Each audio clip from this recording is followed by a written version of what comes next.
ठाणे परिसरातील मुख्य रस्त्याची अवस्था अत्यंत दयनीय झाली आहे। सावर्डे फाटा ते हेरगाव फाटा दरम्यानचा हा रस्ता अवघ्या 2 वर्षांपूर्वी 10 कोटी रुपयांच्या निधीतून तयार करण्यात आला होता।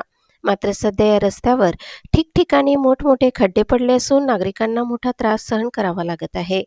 पावसाळ्यात रस्ता पूर्णपणे चिखलमय होत असल्याने वाहन चालक, शाळकरी विद्यार्थी आणि रुग्णांचे हाल होत आहेत। दररोज या मार्गावरून प्रवास करणाऱ्या कामगारांना वेळ आणि पैशांचे नुकसान सहन करावे लागते।